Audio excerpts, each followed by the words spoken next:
All right. I want to welcome you today. We're getting started 3 minutes late, and we're going to be very, very punctual today.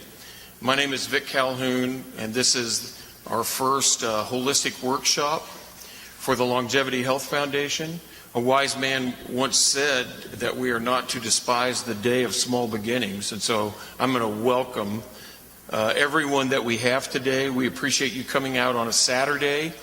We've got several very informed, amazing people that are going to share today. Some of them have 20-minute spots because they're featured speakers. And then some have smaller sessions that they're going to share. But they will be maybe the main speaker in future meetings that we will have. Our goal is to do these every 3 months. And to get things started, we're going to introduce our founder, Mr. Dennison Smith. He goes by Denny. Denny, come on up. And he is going to share for just a few minutes.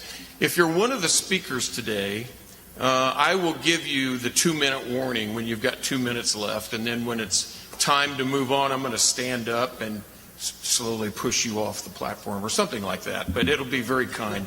Let's welcome Denny Smith. Thank you. Thank you. Well, we appreciate every one of you that are here today and everyone that is involved with us. We are, as Vic said, and as my favorite philosopher, Chairman Mao, said, he really isn't my favorite philosopher, but a journey of 1,000 miles begins with a single step. And we're coming together in a beautiful way. We've got a fantastic leadership group, and this is all born out of the idea of several things. First of all, we want to learn, each of us, how to best let the body heal itself. So when we learn about how to let the body heal itself, then we tell our loved ones, we tell our friends, we tell our community, and we also, in addition to helping everyone live better and to be healthier, we are going to be able to, as a result of our movement, cut healthcare costs by 30 or 40%. Nationally, I can document that. We all know intuitively that if more people concentrated on letting their body heal itself and living correctly, we know intuitively we could cut healthcare costs a lot, but we can document it for several reasons, such as different companies that are doing wellness programs inside corporations. They get a chiropractor and a dietitian, one company I know of, installed in these corporations, and they literally get people much healthier. They have them meet right in the company headquarters, and we can show how they cut their health care costs 30 or 40%. Well, think about the impact of that nationally. Now, you combine that with the idea that our holistic healers, our naturopaths, our counselors, our acupuncture people, all these people are constantly being marginalized and are under threat of attack. We want to make sure that these people are allowed to grow and maintain their practices. We want to encourage that nationally in a political way. And, it's also a good part of their business is the supplement business. And in Europe, you have to get a prescription for that. We don't want that to happen in the U.S. because it would really damage this great holistic movement that's going on. So, my favorite thing that's so exciting is that if each of us learned about how to, and most of us in this room know, how to let the body heal itself and how to keep it healthy, and then we spent a week, let's just say we spent a week with one person each, and then taught them how to do this, and then they go see another person. Well, basically, in 8 months, you cover the whole population of the United States. You would have a conversation with all 330 million people if you just did that 1 week at a time. And so we know that we're going to be able to have a tremendous influence. There are 3,200 counties. We're starting right here in Idaho. And in my career, I've been able to be charitable for a good deal of my career and ended up at the White House discussing how to fix Social Security. They did the wrong thing, but the point is we were there and we'll be there again. And this is a very important day today, our first symposium. We're going to have it. We have our ace videographer out here, Steve. Look at this guy. And this will end up on YouTube. And this is a great exercise for us because next time we're going to do this is September 22nd. And, we're going to build our crowds from there. But every single person that gets involved is important. And we want them we ask a pledge of people that join our foundation, and that is learn all you can about good living and pass it along. That's the pledge. And we're just happy to have you guys here this morning. Vic, you've done a beautiful job here, and we look forward to our speakers. Thank you. Appreciate that. For a guy who has a lot to share, you did that very succinctly. That's just quite impressive. One thing I love about being involved in what I'm doing today with this foundation is the amazing people that I get to meet and then that become my friends. And our next speaker is one of those people, and that's Jerry Brookshire. Jerry, if you'd come on up. And hearing Jerry's journey and what he understands and the attitude that has been formed in him through adversity is worth our time today. So thank you, Jerry. Thanks, everybody. I tend to move around a lot, so we better grab this and hold it down here because I'm all over this is fine. This will work out. So anyways, you had this thing, it's called stage 4 cancer. So what? Seriously, so what? They said you're going to die. I'm like, guess you don't know me very well. So anyways, I'm looking around in here, and I come in here, and it says, you can always do more than you think you can. Yeah, you can. And you know what? We're all really, really intelligent people. Just most of the time we choose not to use that intelligence. So anyways, I'll give you a little history on my story. I've always been fit, healthy, kind of a weekend warrior, extreme athlete. Go, go, go, go, go, go, go. Never tired, never run out of energy. I'm always the can-do guy. If you need it done, I got it. No worries, never run out of energy. Well, here about 5 years ago, I was training with my daughter, and we was running cross country and stuff, and kept thinking, man, I must just be getting old. I just can't seem to get my energy back. But didn't know anything about it. Figured that's all it was. Still outrunning her, so that's all that mattered. And so anyways, one August day, one Friday, about 10 o'clock, I was like, wow, I don't feel good. And about noon, I was like, wow, I really don't feel good. I'm going to cancel my appointments. I never cancel appointments for not feeling good. I'll cancel appointments to go rafting, hunting, skiing, but I'm not going to cancel them because I don't feel good. And so anyways, about 2 o'clock, I got home, and I was feeling really bad. So I told him, I was like, man, I better go to urgent care. So I went to urgent care, and just to give a little history behind this, 2 weeks earlier, I had a complete physical. And my doctor, who's a good friend of mine, he's like, dude, you're getting healthier every single year. What are you doing? I'm like, I don't know, just living and eating good and exercising. Well, I just kept getting worse and worse that afternoon. And I went into the urgent care, and, well, I couldn't get any breath or anything. And so they stripped me down because they thought I had West Nile because it's in the middle of August. And so here I am, buck naked, nurse, PA, and we're looking everywhere. You have to put your pride to the side, and they didn't find anything. So they thought, well, we better do an X-ray. They come back, and well, they thought I might have had the West Nile virus, but I didn't. They thought I might have H1N1 during the flu, because you can get the flu during the middle of the summer, because I traveled to Las Vegas, and there's a lot of people around. Anyways, they didn't find anything, but they found this massive tumor on my right lung. And the doc, well, he's actually a PA, goes, well, that doesn't look good. So fast forward, come to find out we have stage 4 cancer. All right. Well, my whole left kidney was a tumor, and had a tumor in my right lung about that big, about the size of my thumb. And so, you do all those things. And first thing I did was I started researching, because I'm a research freak. I have to know things. And started doing some research, went to the oncologist and did all that. I went to this one oncologist. Actually, I went to several oncologists around here, and they kept saying, you got about, we're going to treat you this way, and you got about 14 months. I'm like, 14 months what? To become a millionaire? And they're like, you got 14 months to live. And I'm like, I can't say that on film. And so anyways, I told them how I felt. And I went about My business is doing research. And I'm going to tell everybody in this room and everybody on this film, you know what? We're all as smart and as intelligent as doctors. Unequivocally. Trust me on this one. Now, they may be more disciplined to spend 12 years getting their degree. They may have more finances to get their degree. But everybody in this room, everybody that's watching this video is absolutely, unequivocally as smart as any oncologist that I met. Trust me. But you got to do the work. So anyways, that being said, I started doing research. And I found out that there's holistic treatments. And I've always believed in chiropractors and taking, your supplements and everything. And I started doing high-dose IV vitamin C.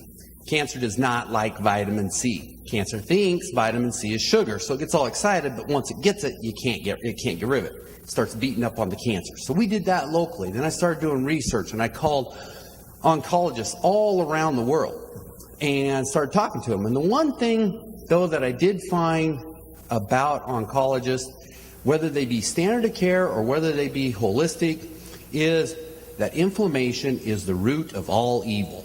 It really is. Not money. Money's not the root of all evil. Inflammation's the root of all evil.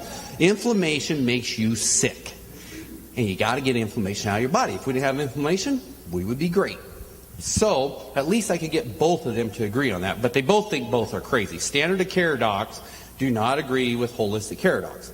Holistic care docs do not agree with standard of care docs. So what we have to do is get an integrative doctor. Somebody that thinks both sides of the box.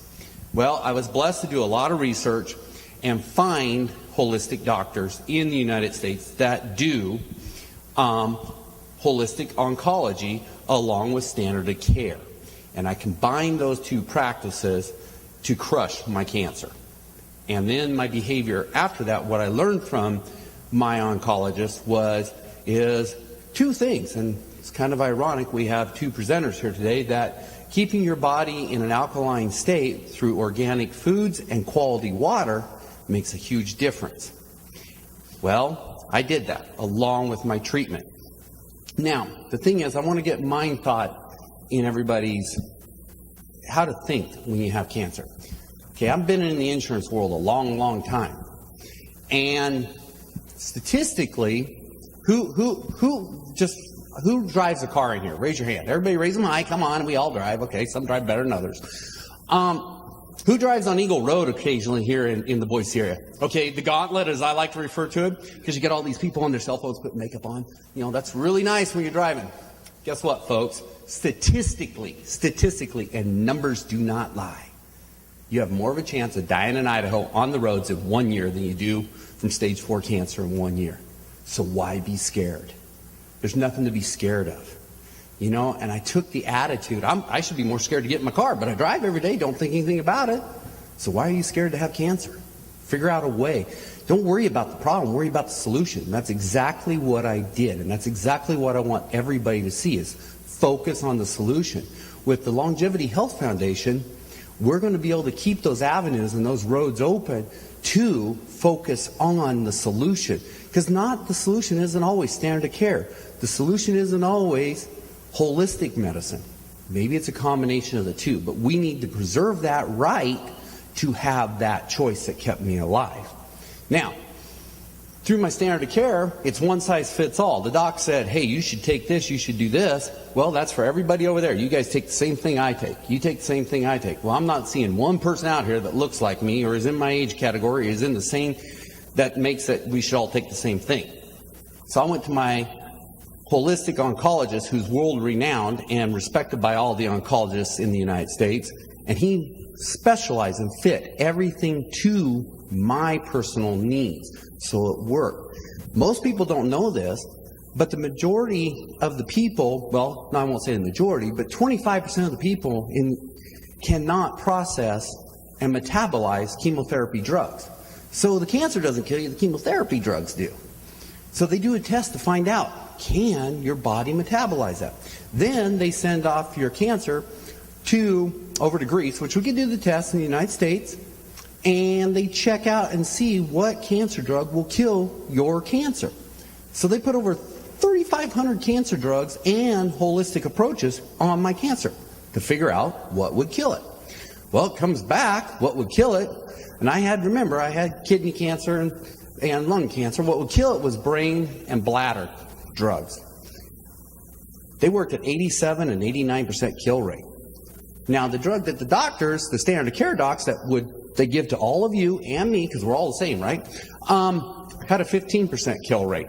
And I probably wouldn't make it 14 months. I'm like, 15% versus 89. I'm not real good at math, but 89 is bigger than 15, so I'm going to go with the 89. And I did that, and when I was down there, I went for 6 weeks of treatment.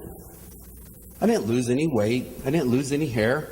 I have a friend here in the audience. I came back, and I was actually 5 pounds more muscular and played in a football game that following weekend.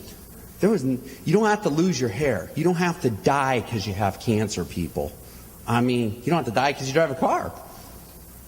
It's just that simple. Take control. You have to be an advocate for yourself.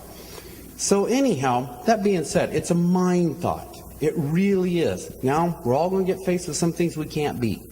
That's the way it goes. But you don't have to accept it, and you don't have to accept that these doctors are end-all to end-all. Ask them questions. They don't like you to ask them questions. And I'm going to read something. How much time I got, Vic? 2 minutes. 2 minutes. Perfect time, and see, I knew it. So I was going to print this out and hand it to everybody, but I got a new printer, and I don't know what happened. So these are top 10, and everybody's welcome to email me, which emails are provided. Here's top 10 questions you ask your physicians. Is my type of illness treatable? If so, what are the 3, 5, 10-year success rates? Why and why not? What are my options in your professional opinion? Would you feel comfortable and confident with the protocol that you're recommending to recommend and use it on your children, to use it on your spouse? And then you look at them and go, to use it on yourself. If they look away, walk out of their office. Because they'll use it on their children. They'll use it on their spouse. But how many of them are going to kill themselves? How many? I don't think very many. Is the protocol a one-size-fits-all or specifically tailored to each individual's needs? That's a question I asked, because the one I was getting was one-size-fits-all. What should I and my family expect from this protocol? The timeline, the side effects, the results, the successes, the failures? Most of them can't answer that for you. What is your viewpoint on the treatment of the protocol outside the realm of standard of care? You'll be surprised how many standard of care docs say this is the only way. Do you have a colleague that you'd recommend that I talk to and consult with to get a second opinion? So many don't. Are you open to working in conjunction with another standard of care physician or a holistic practitioner? Most of them are like, they don't say a word. Do you have patients? This is the one I like. Do you have patients I can ask and talk to that have lived 3, 5, and 10 years so I can get a reference? We get references on our transmission work. Why not on our doctors? How long a time frame are you planning on being at this facility? A lot of them are already leaving. What can I do on my part to make the treatment more successful? How can I engage? How can I make a difference? And did I miss any questions, or is there any more information that you should be providing to me that I did not ask and I should be aware of? You'd be amazed how many of them are like, nope, I answered it all. So anyways, that was just a brief overview. And so I like what we see in here. A lot of those things up on the wall. It's the mind thought, people. You can beat. This is the most powerful tool. This follows.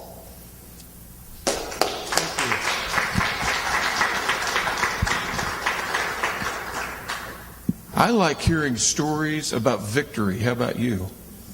Rather than defeat all the time. I enjoyed that, and that is a very edifying message, and we thank you, Jerry. So next, everyone I'm going to introduce is a friend of mine. This is my friend. I know John and Sissy Jones now for about 1.5 years. Fantastic people with a big heart to give, and he's involved with providing quality alkalized water, and he's going to talk about how alkalized water can affect us in such a positive way for our well-being. So welcome, John Jones. Thank you.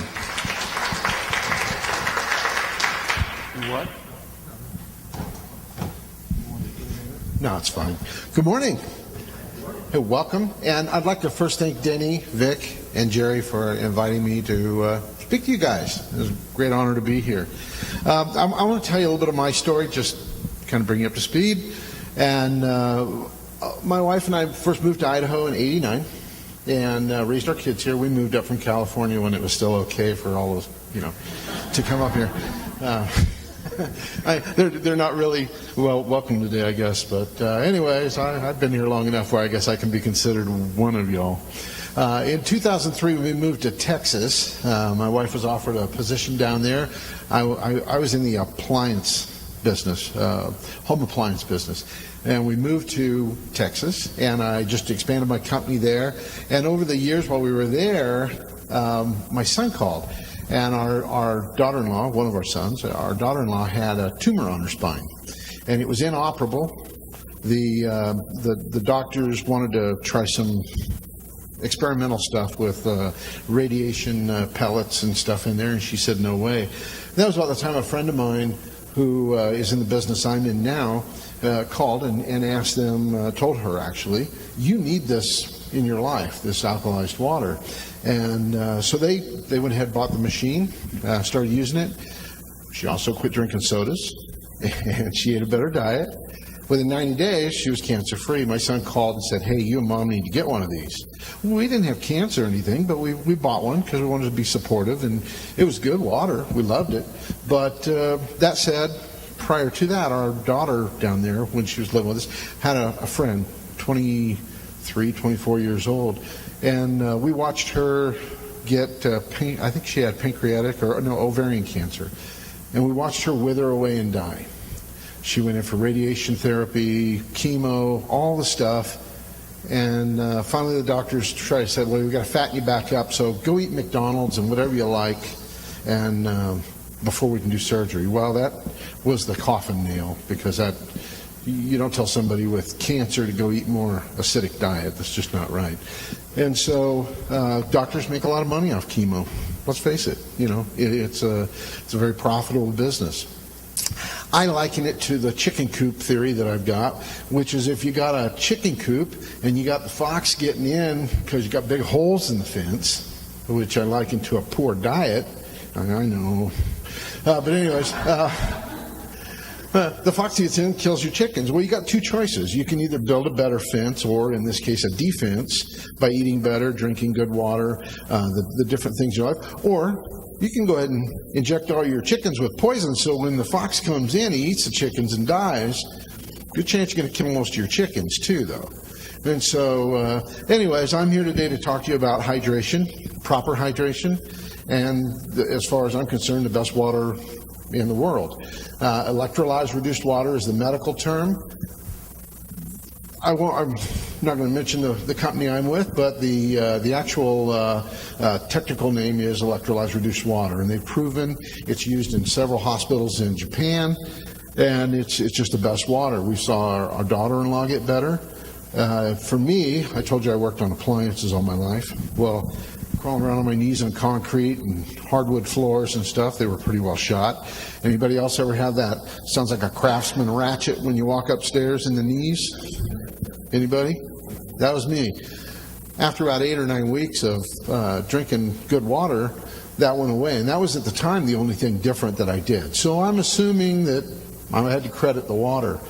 My wife, at the same time, she's a bookkeeper, accountant kind of person, and she was waking up in the mornings after several years with her fist clenched, and she would have to kind of pry them open. And that went away. So the arthritis that was gathering in there was better. Now, I say all that, and I want to add the disclaimer. The water didn't heal me, didn't heal her, didn't even heal my daughter-in-law. What healed them was good electrolyzed reduced water can go in and detox your body, get rid of all the acidosis, the acidic buildup in there. That, along with a good diet, staying away from sodas, power drinks, all those kind of things, and your body will actually heal itself. I think you touched on that a little bit too, or Denny. But our bodies are really designed to heal themselves if we put the right stuff in. And so I'm a firm believer in nutrition, good nutrition. We try to eat better these days. We drink the best water on the planet. I've got a few bottles back there. If Kyle, if you want to grab, just kind of show those off. If you want to turn around and just look at what he's got. Those bottles all started out yesterday clear. And today I put some pH drops, same kind of drops like you use in your swimming pool. And if they turn orange or close to red, they're very acidic. Most bottled waters are very acidic. If you turn green, it's more neutral. And if they turn more of a blue or purple, they're on the alkaline side. And I'll show you something here in a little bit. If you want to step back to our booth, we'll be happy to show you stuff. And anyways, I got into this about 2 years ago. Loving it. I think it's a real gift from God to be able to help people and see them get better. And there's a lot to be said for holistic medicine. And this is just one piece of that. I do want to do something just real quick, because how many of you drink water? Everybody, I'm assuming. How many of you drink tap water? Okay. Good, I'm going to use a couple of you that are for my experiment here real quick. Bottled water? Okay. RO water? Reverse osmosis? And distilled waters? Anybody? Okay. All right. So tap water is not good. It's full of chlorine. Some places it's got a lot of fluoride. We don't have as much fluoride here as they do. We didn't even make the top 100 list here in this part. Northern Idaho, eastern Idaho, by Idaho Falls, they got a lot of fluoride in their water. Here in this area, not so much. They raise the pH level of the water with lye, and not for your benefit, so it doesn't rust the city pipes. Otherwise, we end up like Flint. And so, anyways, I just want to show you something real quick before I end, and then I'll be done, and then I think I'll give it back to Vic. Stand by just a minute. I just want to put this up here, and I'll do something. Hang on just a second.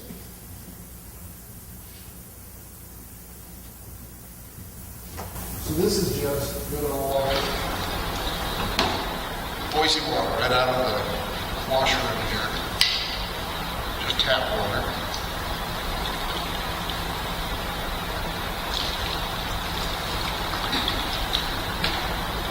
Now, who else said they drink tap water? Okay. I want you to hold that one up all through those. Take your fingers, just put it in just two fingers. Yeah, and there you go. Just kind of stir it around a little bit. Just keep your fingers in there. So these are chlorine drops. I'll put about 5 in there. I want to show you. Can everybody see that? So that shows you there's a lot of chlorine in our water. So I'll put this down here. Here, let me hand that back. You didn't have lotion on your hands or anything, did you? Okay. So I just put the same drops in. I just put the same drops in that water. Can you see that water? Where'd the chlorine go? A lot of it absorbed into your skin too. And so what happens when you take a shower in city water?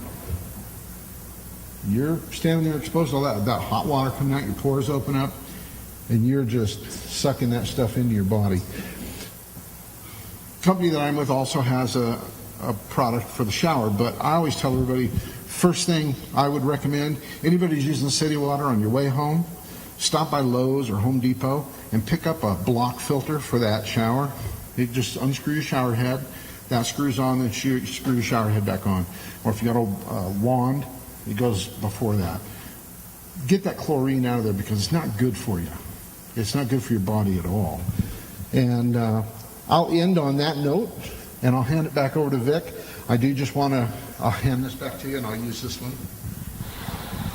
We do have some literature back there, and this book is a study on electrolyzed reduced water. It was done by Dr. Filzer, who is a cardiovascular surgeon, retired now. And then he actually went back to work because he got bored. And now he runs the hyperbaric chamber down in Bullhead City, Arizona. but he did a full research on this for the last couple of years, an in vitro and in vivo study. They're also doing more research this year, which is what this little book here will fund. So if you want to know more about electrolyzed reduced water, this is a great little book. Also, I have some of these back there. If anybody would like to come Tuesday night over at Treasure Valley, or it's called the food to store building over Meridian. The address is on here. Welcome to come. 7 o'clock. There'll be a presentation on what electrolyzed reduced water can do for you, all the benefits of it. So, thank you very much. Thank you, John Jones. We appreciate that very much. So we're moving a little bit ahead of schedule. If I had in here to give everyone a 5-minute bathroom break, but if we don't need it, I'm going to keep moving. Are we good? So I need a yes or no. How many want a break? Raise your hand. Nobody. One person. You're somebody. Okay. We're going to keep moving on. So John, thank you very much. And our next presenter is Stephanie Shea. Stephanie, if you'd like to make your way up here. I met Stephanie probably 6 weeks ago. A wonderful young lady who moved here from Hawaii. And after the presentation today, they are driving to Portland to fly to Hawaii to go to a wedding. So we're glad to have you here today. Would you like the handheld? Sure. So Stephanie is going to share about some of the challenges she has faced in life and how going to an organic nutritional diet, what it has done for her and her family. Let's welcome Stephanie Shea. Thank you, Vic. I feel blessed that our paths crossed when they did a few weeks ago, and I'm honored to be here. And thank you guys for coming out, taking time of your Saturday to hear what we have to say. I'm excited to share some of my story with you, some of my personal story, my health journey. I want to start with one of my favorite quotes of all times. Hippocrates said, "Let food be thy medicine, and medicine be thy food." And that's something that I try to live by. It's just it couldn't be more true. Our bodies are just incredible, and they're not only capable of, but they're designed to heal themselves, given the right ingredients, the right nutrients. Instinctively, our bodies crave bright colors and sweet flavors because historically those are the nutrients that kept us alive. But processed food companies these days have hijacked those instincts with processed foods, synthetic ingredients, chemicals, and those instincts. What has happened is so many of us are out of touch with what our bodies need. What we put in our bodies directly determines the quality of our lives. I mean, how many of you know somebody or suffer yourself from diabetes, autoimmune issues, digestive troubles, cancer? We all know someone, or we've suffered ourselves. It's on the rise, and the only thing that's contributing is our food. We eat every single day. We all need to eat. And those processed food companies that have hijacked our instincts, they know it's all based on profit. They're money hungry. They're all looking for a cheaper way they know that it's cheaper to cook up some chemical Frankenfood and put it on the shelves. It lasts longer. It's more addictive to our brains, those synthetic ingredients, which is a bonus for them. And our fast-paced, convenience-driven society is allowing it. We are allowing this to happen because we're busy. It's easier to grab something on the go. And most of the things you grab on the go are filled with chemicals that are killing our bodies, that are just making us sick. And those same economic influences that have permeated the grocery stores are now getting into the natural foods as well. Yes, so it's all driven by cost, convenience, and now those tastes and habits that Americans have become accustomed to. I mean, you go to a sports game, most people get beer and hot dogs. You go to the movies, you get popcorn and candy and sodas, and junk food has become a favorite pastime for America, and we're suffering because of it. We are suffering. How many of you have heard of GMOs? Probably most of us by now. It's becoming More awareness is happening, which is great. GMOs are genetically modified organisms. They're made in labs, and they're in our foods. Over 80% of genetically modified crops are engineered to be tolerated to be sprayed with these chemicals, herbicides and pesticides, to keep the bugs off them, to keep them, a lot of different reasons, but mainly because of money. How many of you have heard of glyphosate? Glyphosate, a few of them, not as many as GMOs, but glyphosate is something that we all need to know about.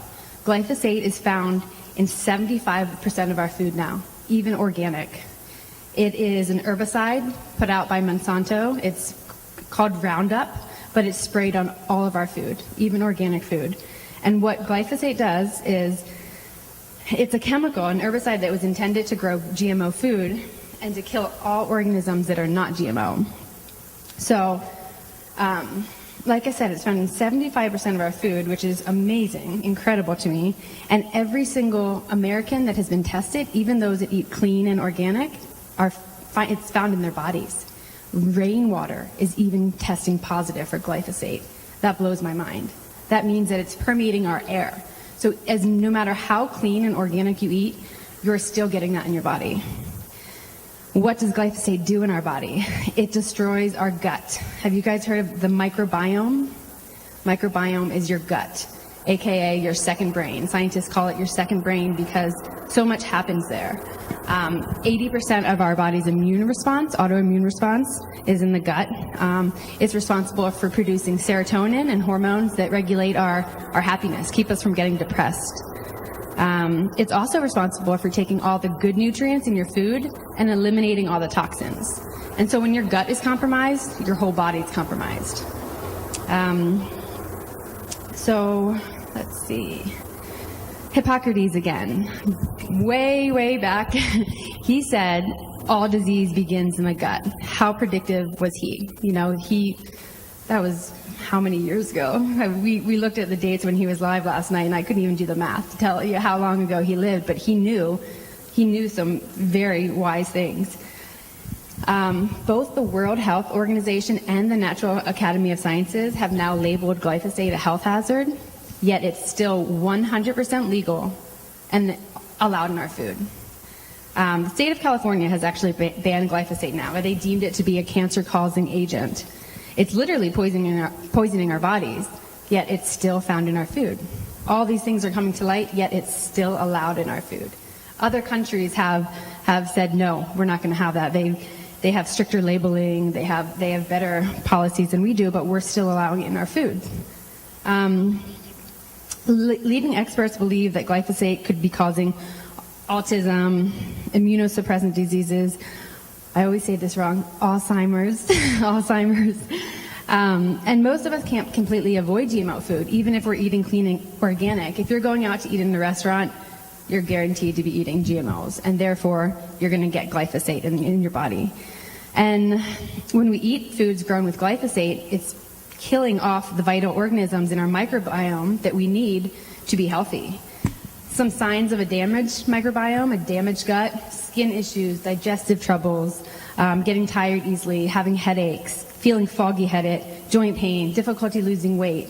Most of us probably have a lot of those symptoms because our guts are compromised, our second brain, our microbiome. Another sign of a damaged gut is leaky gut syndrome, which I believe most of us have and we don't realize. Our stomach lining, our healthy stomach lining, has a mechanism that's similar to a tight net. And as it starts to get inflammatory foods in there, which is from the standard American diet, overuse of antibiotics, parasites, candida, things like that, that net's going to start loosening. And then it's going to allow things like glyphosate in there. And then when glyphosate sneaks in there, it's going to cause an inflammatory response throughout the whole body. And that net is just going to get bigger and bigger from this chemical.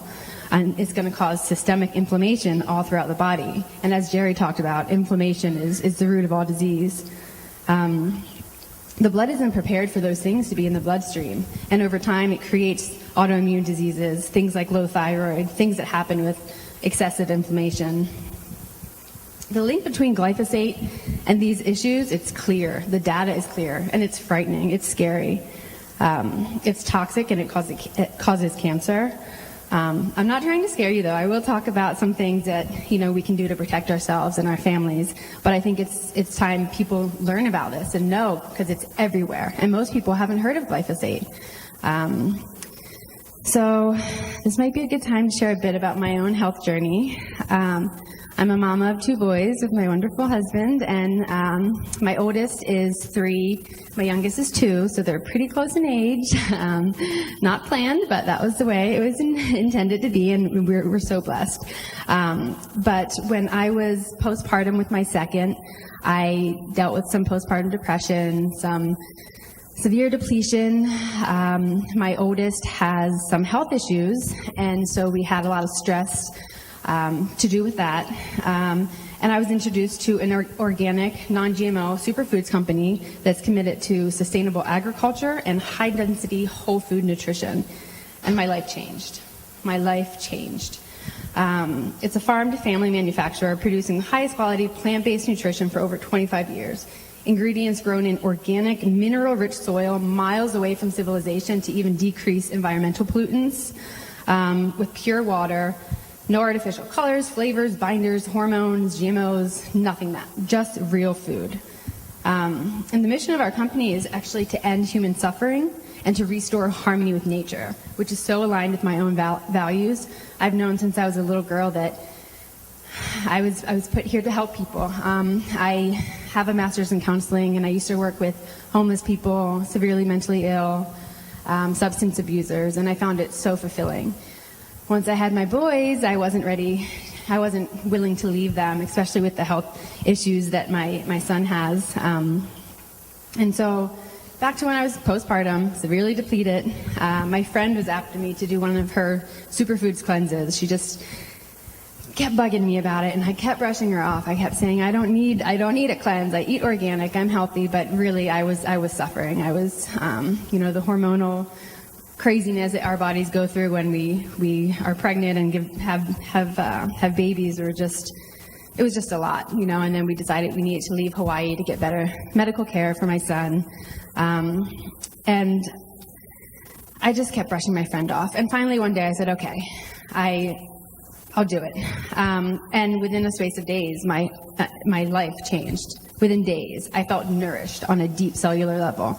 I was getting things in my body that I hadn't had before. Lots of greens, spirulina, gently detoxing grasses.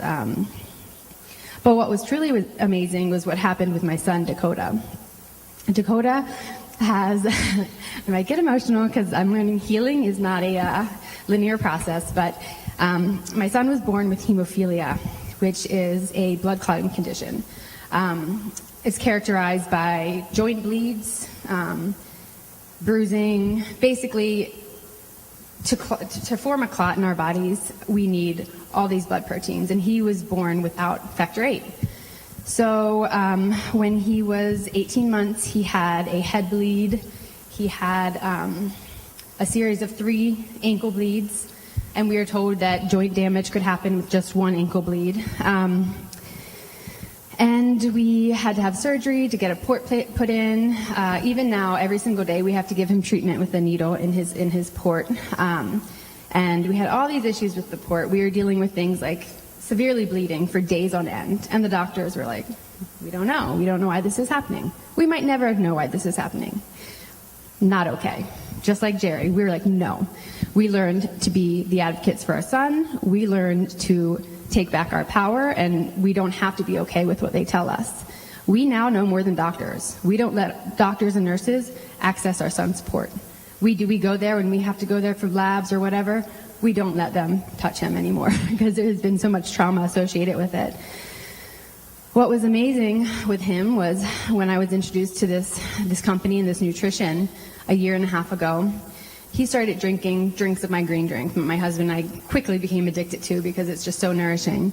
And with, over time, what happens is it helps your body turn alkaline. It's full of those gently detoxing grasses, wheatgrass, spirulina, leafy greens. Jerry talked a bit about alkalinity, and this drink helps your body turn alkaline. And when your body's alkaline, disease and inflammation cannot thrive. So my son, he was 2 at the time. He started having sips of our green drink. Then his body, as it turned alkaline, he started craving it. Now he will still drink a 12-ounce huge, and he'll ask for it. More. I want more. And he doesn't bruise anymore. He barely bruises. He hasn't had a joint bleed since then. And I mean, we used to, every night when he was a baby, and he would be covered in bruises. We would take lavender essential oil and other essential oils, mix them with fractionated coconut oil, put it in a roller bottle, and every night we would rub down his bruises. Every day there's new bruises. I mean, bruises from a handprint, which made us feel so bad. We're like, oh my gosh, were we too rough? But no, his body just doesn't clot. But he also clearly didn't have an alkaline diet at the time. And now he barely has bruises on him, like I mentioned. And we're just so blessed. We just feel so grateful to have learned about this, to be empowered to know that even though we can't change the fact that he has hemophilia and he has to take a pharmaceutical treatment every single day, we can keep him as healthy as possible in every other way. And it's so interesting because we actually can tell when he's eating, we're not rigid. Occasionally we let them eat like graham crackers and things like, that have sugar in them because we don't want them to go the opposite way and, really want it when they're older.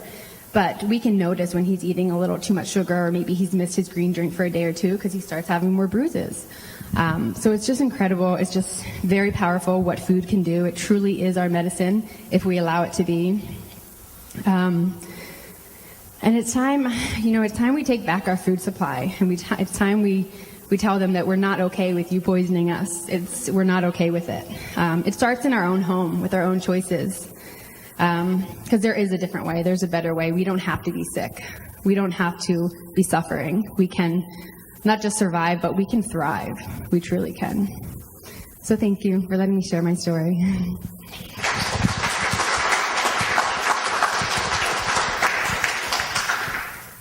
Did that encourage you? Someone in the back is raising their hand. Yes. Wait a minute. Would you spell, what is it? The ingredient in Roundup, would you spell that? Sure.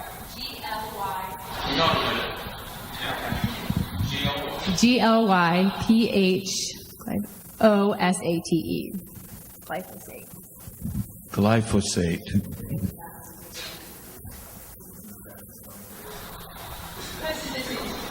So just by getting the proper diet, it's changed your family and having amazing effect in your children. That's amazing. So thank you so much. So has this been painful so far? Hearing these stories, this has been painful? No? Only me. Thank you, Jerry. I love you.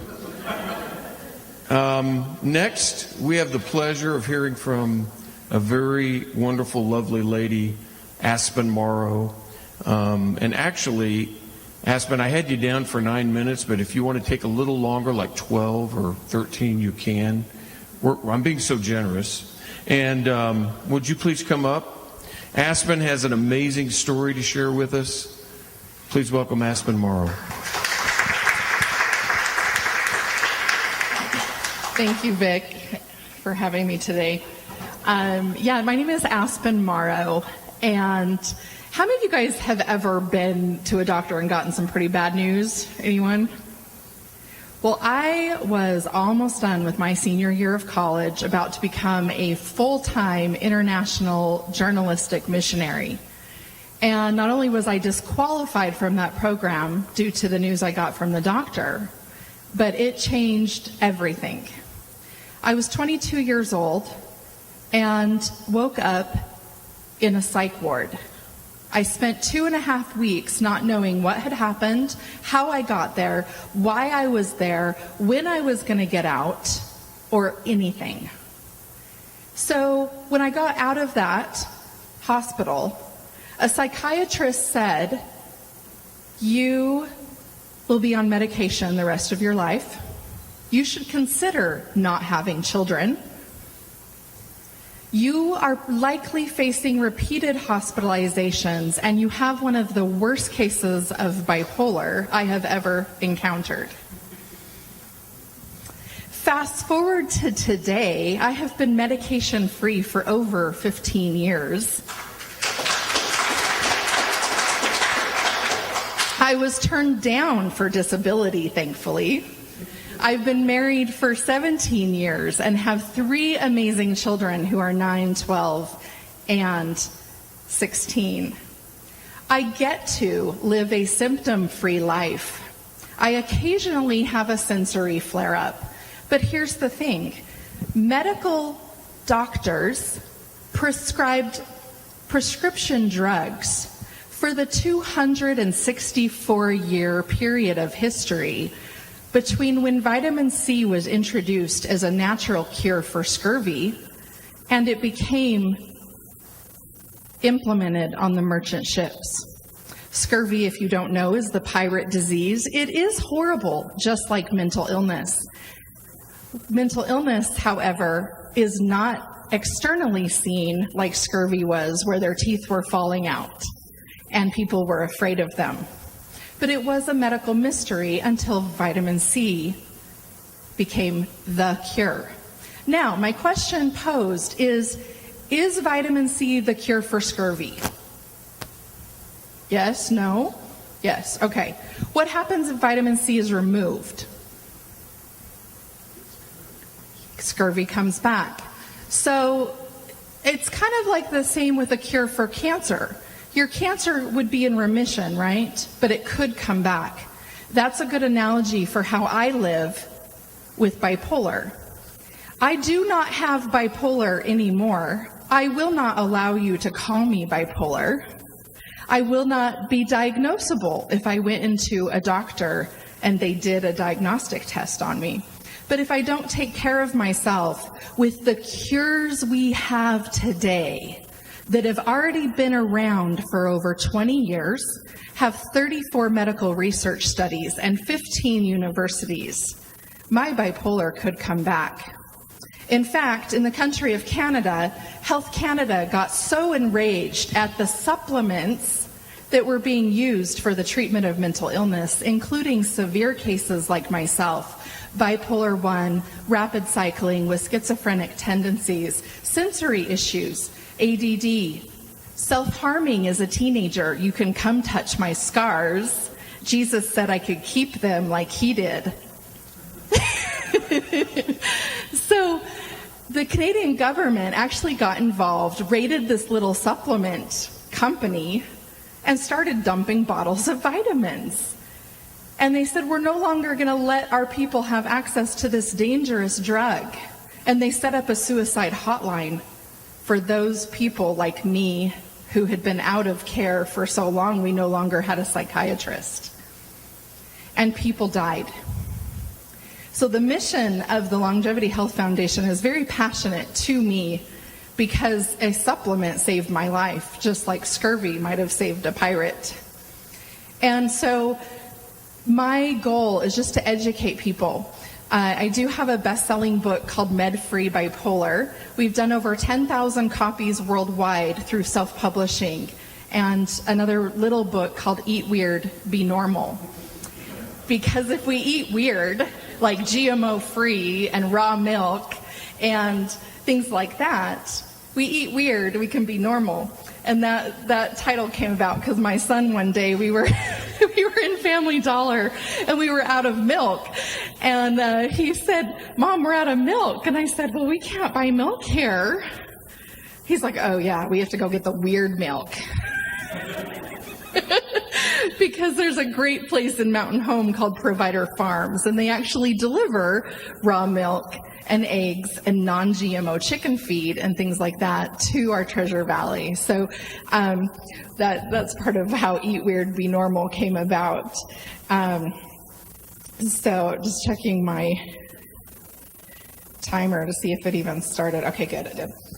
So one of the things that I do, I have a clinic in Nampa called Aspen Brain Health, and we educate people. We're actually a nonprofit ministry based. We've never turned anyone away in 6 years. And so we educate on all of people's options, just like, is it Jerry, sorry. I agreed with so much of what he said. A lot of times it may take a combination of med and med-freeze to get somebody stable, but I believe everyone can eventually be med-free.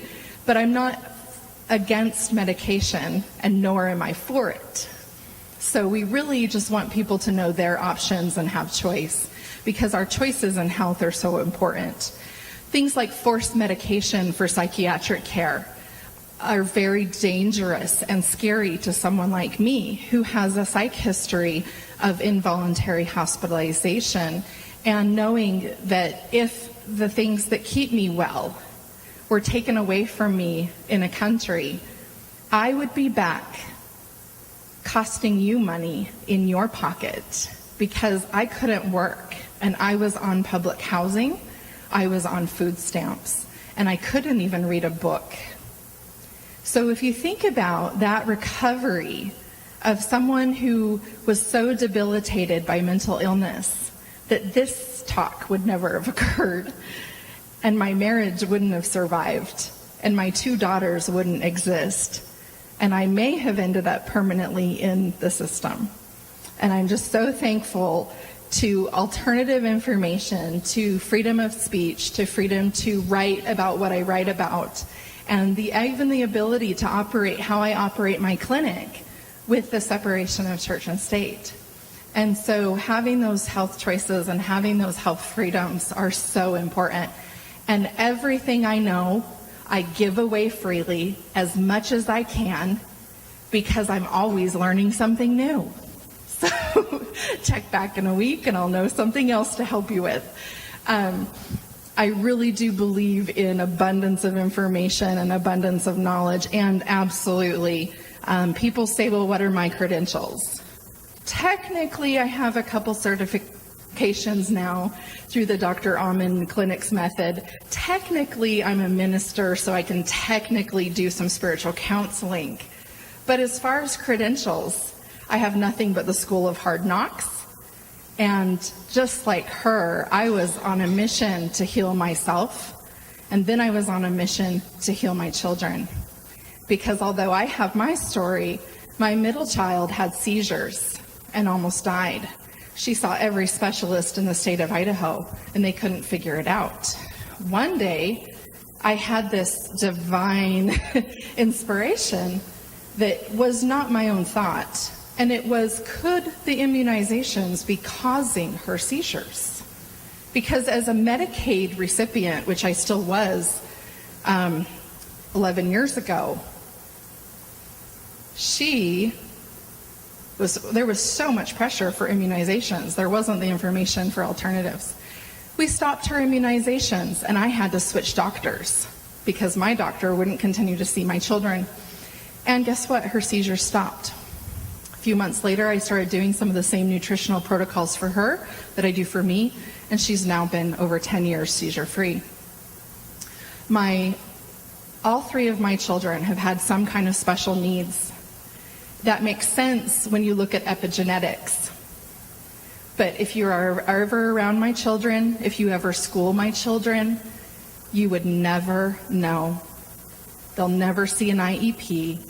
They haven't been to a doctor in over 5 years, any 3 of them. So we're not anti-doctor in any way. We are just pro-choice when it comes to health choices. And so thank you guys for the opportunity to share. I have a display sample of my book, and that I am one of the authors in the Discovering Excellent Health book that's on the alkaline table too. So I did the chapter called Nannying with Nutrition. We can actually reduce fighting in marriages, fighting in our kids, sibling rivalry, just with a few targeted mineral tips. So if you ever have anything like that, you can look at Nannying with Nutrition chapter.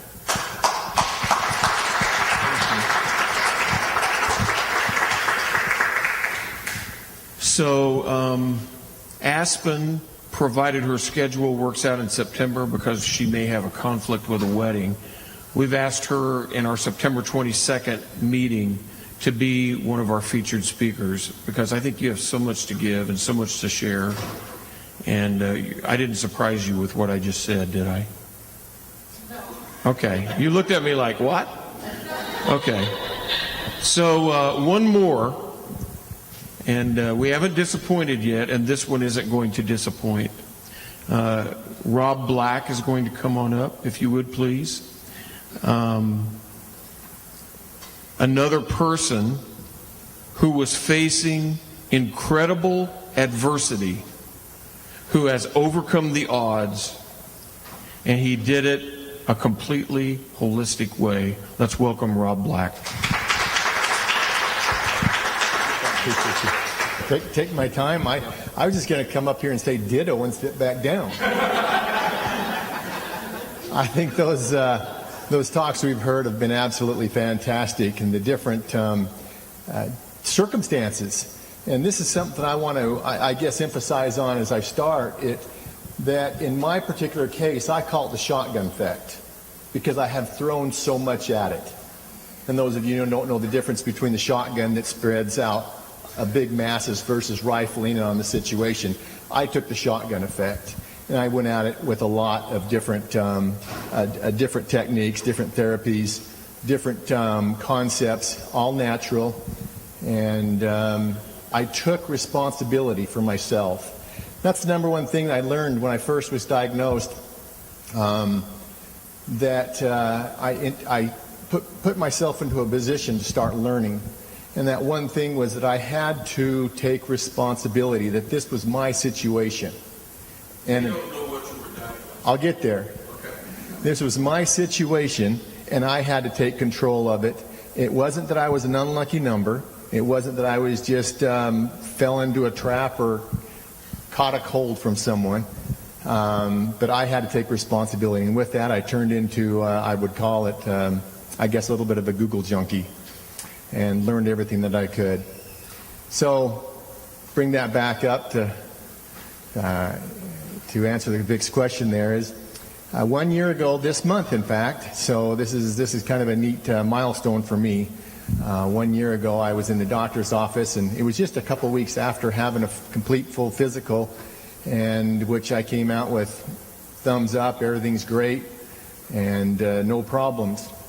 But I acquired a little lump on the side of my face, and that kept getting larger and a little bit harder. And after several different specialists and different doctor's visits, they went from the idea it could have been a swollen saliva gland to the idea I needed a root canal, multiple different things before they sent me to a maxillofacial surgeon that said, well, where's the scans? Where's the biopsy? And at that point, he made suggestion that I follow through and get those done. Find out that it was in a very advanced stages, kind of a rare cancer, and it was very aggressive. At the time, the doctors had anticipated that I might make it into September. This is September of last year, so I've beat the milestone of that by 9 months now and plan on beating it completely. Found a couple health coaches that would work with me, and was educated real quickly about the importance of detoxing. Detox, detox, detox. If you are not detoxing with some type of a supplement, and don't think that you can just go Google that and find a home remedy, because those sometimes can be dangerous as well. So be careful on what you're using. But your natural foods, your natural ingredients and so forth, you can't go wrong. I know we heard spirulina, chlorella. If those of you who have understood and researched some of the other benefits of some of the what we used to think, or what I used to think was a little bit nutty, like the apple cider vinegar or the bentonite or the psyllium husk, my routine is quite in depth. But I'm grateful that I've learned that routine, because I am living a very healthy lifestyle. I checked into David DeHaas's at the Living Waters, and at that point I shared my story with him, and it was kind of funny, and he looked at me and he said, "So?" Similar to Jerry's experience. "So? You got cancer." It's like he almost treated it in an essence of, well, you got a cold. Go home, take some vitamin C, get up in the morning, and get back to your life. And it was his positive connection with me that was like, let's not make this a big deal. Let's take it and deal with it and work through it, and you're going to be fine. And so that positive affirmation was went a long ways with me. It really did. That positivity of that, this doesn't have to be the end of the world. This doesn't have to be, the death sentence to saying that you're done. Go ahead and mark the spot on your calendar and just plan on, getting your things in order. Since that time, my boys have invited me. They were both working over in Jackson, and we went over and did some mountain biking. We went snowmobiling this winter up in Island Park. Spent several different trips that we had as a family and skied a couple of ski resorts. I've got lots of energy. I'm wearing a pair of suit pants today that my wife told me she was going to quit going to church if I didn't buy a new suit a couple of Sundays ago. I've lost nearly 70 pounds. Now, with that being said, it wasn't because I'm sick. It's because I'm eating healthy. I'm eating extremely healthy. There's a fun app on your phone you can get. It's called the Dirty Dozen and Clean 15. Most of you have probably heard that. But as we've learned that there are things in our food that even if it's marked organic that we need to be careful about eating. If you haven't downloaded that on your app when you're out grocery shopping, you can refer to that Clean 15. Those are the things that you can typically eat outside of the organic aisle and still be somewhat protected by some of those elements of the pesticides, the fungicides, the herbicides, etc. The Dirty Dozen, always stay away from. If it doesn't have the organic seal, and even be cautious there, learn how to read labels, where that product's coming from, be cautious. But you stay away from that Dirty Dozen. I have a friend the other day that I was asking him, I said, well, how many times do you eat out? Well, I have business trips and I have to meet with clients and so forth, but I always eat the healthy things. What are the healthy things? Well, I always go to the salad. Now, I like the places with salad bars because you can pick and choose. And I said, well, great, but do you realize that majority of the things on that salad bar are not on the Clean 15 list? So be cautious. That may not be your number one choice, even though you think you're eating greens and you're eating all of these things. It may not be the number one choice because of the herbicides, pesticides, fungicides, etc. Okay. So in my daily routine, I get a lot of questions. Well, what is it that you do, and how do you make certain that you're healing? And what's the process that you go to see that you're not falling backwards and you're always going forwards? There are a few things I do. We've heard about the alkalinity. Your alkalinity levels are very, very important. And you can check your alkalinity levels, very simple. You can even use the saliva test or a pee strip and utilize it. The ideas of the ketogenics diet, I'm not a major believer in keeping your ketose levels extremely high, but I am a believer in keeping ketosis in traces in your system always. That's important for what I've decided in my life. And again, what I'm sharing you, I'm not here to diagnose, treat, or cure or make any claims. This is my story, and this is how I'm taking responsibility of my situation. Every one of us here are different. We're all different with a different, circumstances. We have different metabolisms. We have different healthy enzymes, etc., that might work differently on each of us. So it does take a little bit of dialing in for each one of us for the needs that we have. Okay? So I want to kind of share that where I'm at may not be recommended for everyone. One of my health coaches was very instrumental in not only my food choices, but also in my supplement choices. I found out real quick that as an individual, always believing in supplements, a lot of those supplements weren't really all that good for a couple reasons. One is that they are not receptive into our body very well if they're not processed properly. The other one is majority of our supplements that we find just off the supermarket shelves are full of synthetics. So if you've got brackets behind any of the vitamin C, any of those that you see on your bottle, if they have brackets and it says as something, chances are that's a synthetic. It's made of some type of a chemical. So during my detox, it was not only the idea of getting out the bad, but now to absorb the good and bring in as much nutrients as I could. I had to make certain that those nutrients were as clean and pure as I possibly can get them. And I'm still doing that to this day. Some of the things that I'm involved with, I do a mineral bath. I try to do that multiple times a week.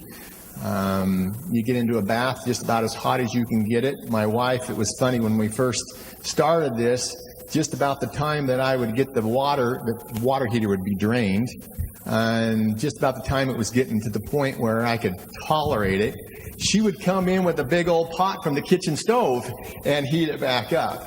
So bless her heart, she was doing everything she could to, I wasn't sure to save me or to make my life miserable, but it definitely, it's important that you are excreting as many of the toxicities as you can. When I talk about toxicities, there's only so many ways it can get out. Toxicities are able to get out of our bodies.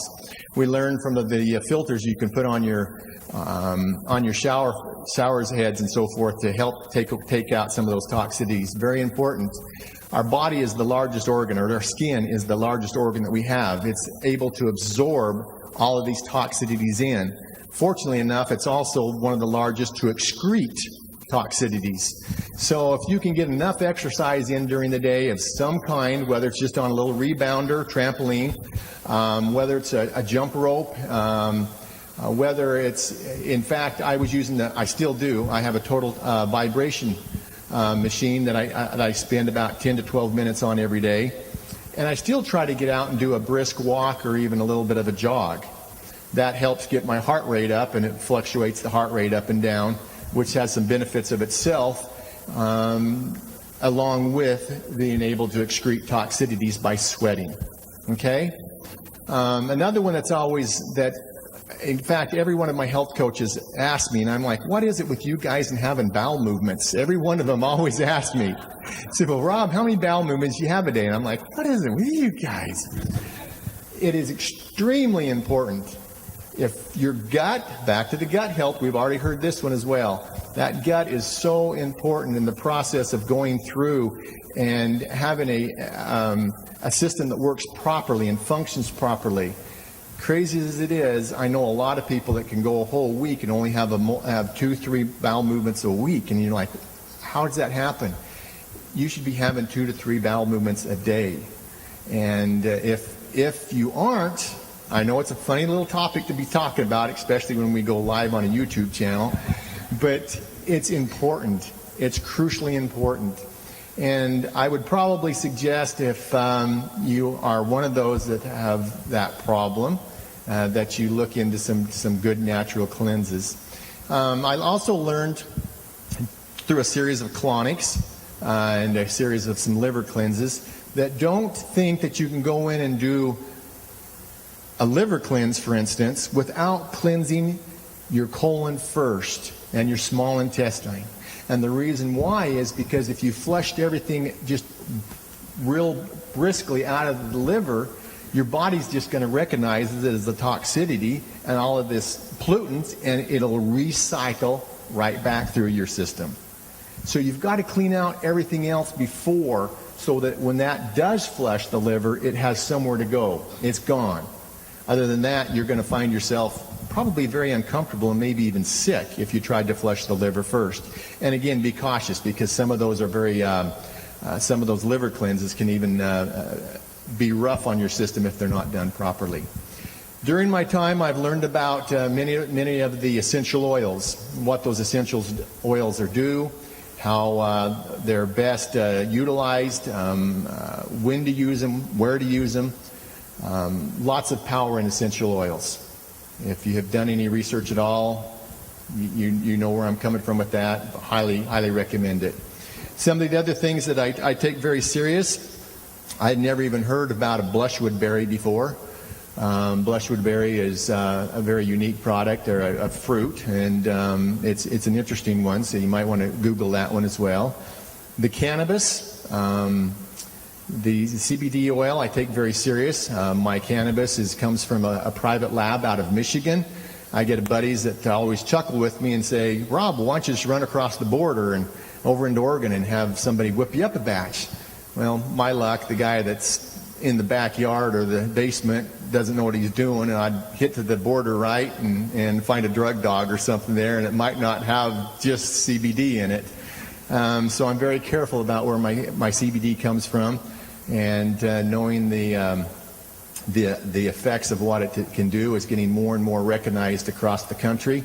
CBD as a whole is absolutely legal in this state as long as it's CBD. And again, if you find a batch that's been done by somebody just in his backyard, you want to make certain that it doesn't have any evidence of the TCH in it. THC, excuse me. The heat therapy is another one that I've become very versed on and knowledgeable in. It's said that cancer cells absolutely hate temperatures of your body, and at over about 100 and even about 101 will start getting their attention. Somewhere between 109 to 111 on your core temperature of your body will crush them. Your good cells can actually handle temperatures up to 119 degrees. Yes, you sweat. It takes about an hour in sandwiched between two biomats that I use. I use the Richway biomat, and sandwiching myself between that. Theoretically, through the math, if you take your body weight and the temperature that you have it set on, you should be able to get your core temperatures through the infrared somewhere into that 109 to 111. Basically, you're doing is you're putting yourself into a kind of a hypothermia. You're forcing the body into that. So you're not only excreting out the toxicities again in the sweat, but you're putting the infrared lighting into your system that has incredible healing benefits. Okay? So, again, some of the most important things is getting out the bad, replenishing with the good, and replenish. I start my day off usually with a smoothie. I love my smoothies. And I had a little gal ask me one day, she said, well, what do you put in it? And I started going over between my my greens blend, which is in itself is 44 superfoods that's in that one product. I get, it's all plant-based on my protein that I use in that. I do juicing as well, but I usually don't do the greens leaves in my juices. I put them in my smoothie.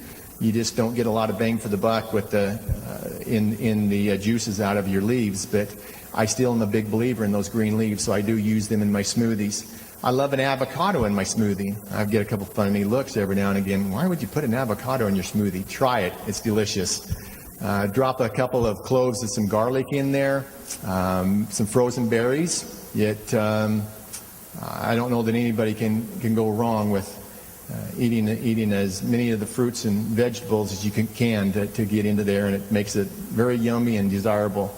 I eat a lot of the salads, but again, you got to be careful on where you buy those salad mixings and so forth. But for the most part, I've gone completely vegan. I don't do any of the dairy. I don't do any of the animal byproducts whatsoever. And again, even with my supplements, I have to be careful, and I pay attention to where those come from. The turmeric curcumin. Turmeric is a phenomenal, it's just unbelievable healing attributes in itself. Even outside of even cancer, it's got some amazing inflammation benefits. And so, the list goes on and on as far as my story again, but my shotgun story of what I'm throwing at it. So I hope that maybe gives some encouragement to anyone that you have loved ones that might be suffering from any type of afflictions at all, and whether it be an autoimmune or heart, cardiovascular, diabetes, even down to anxieties and depression, so forth. It's all based on nutrition. It really is. So I just hope that was maybe able to help someone, and if it does, it's all worth it. Thank you. Thank you. I appreciate that. Jerry, could I hand these to you? So there's a few of you here that this is your first time to be associated with us, the Longevity Health Foundation. How much does it cost to belong to the Longevity Health Foundation? How much does that cost, Denny? Zero. We are here to give. Okay? This is about love. Do you feel the love? So we're here to give. We've expended our energy, some of our finances, just to make this happen today so that people can be informed, educated, and there will come a time then where we will advocate on behalf of holistic healers and holistic lifestyle and supplements. So if you do not belong to the Longevity Health Foundation, we'd just like for you to join today. All it means is that once or twice a month you're going to get an email from us. We're going to inform you about future events that we're going to have, and we're going to provide you hopefully with the latest and greatest information as it pertains to holistic health lifestyle. That's what we're here for. And as Denny stated at the beginning of our meeting, we launched first in Idaho, but we are going to be nationwide. And we want you to join the wave with us, go with us, because 2 or 3 million people speaking versus 20 makes a difference. And we want to keep what we have available to us in this nation, which is the freedom and liberty to make decisions about your health care, and the way you address it in the future. Does that sound good to you? Okay. Denny or Jerry, do you have any closing thoughts or final thoughts before I turn these people loose on the world? Anything? Yeah, my thought is... You need a mic. Your thought is... My thought is you can sit around and do nothing, like most people, and let somebody do it for you and get the results, like most people, or you can get actively involved in this and make a difference, not only in your own life, but in your families, your friends, and the rest of America, and let people know we have a choice, and it's our right to make a choice. It's my body, it's your body. You have the right to take care of it. We should not let Big Pharma, we should not let medical communities tell us what we can and can't do. Like I said, they are no smarter than us. They just simply went to school for 12 years. Okay. All right. So I want to thank John Jones for coming and bringing his team and being here representing Kangen Water. I want to thank Stephanie and her husband being here. Stephanie has a table back here. This is a labor of love. Nobody has tried to get into your pocket and take anything from you. Aspen is here. She has a copy of her book back there. And in the future, I'm hopeful that you can come back and be a featured speaker for us as well. Rob, thank you. Okay? So I want the format that we had today, what we wanted to demonstrate is that if we have a meeting, we're going to make good use of your time. We're not going to waste your time. If we say we're going to start on time, we will. And we're going to get done either on time or early, which we did today, so that you feel comfortable referring us to your friends, your family, your neighbors, to see that we are going to be good stewards of your time, and we're going to be good stewards of the finances that come into this foundation. We are a 501c3 nonprofit.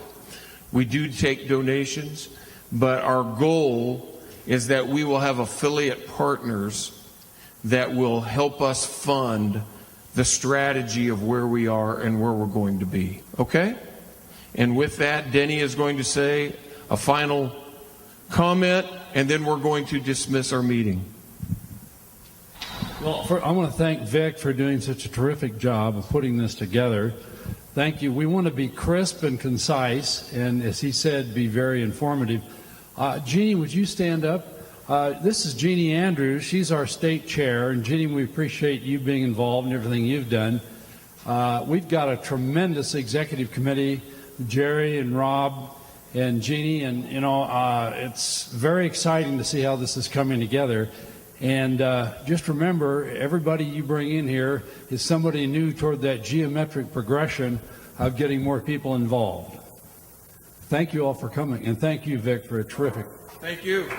Have a great day. Thank you. And John says he's got information back there about a meeting he's got coming up on Tuesday night that you can get. Thank you.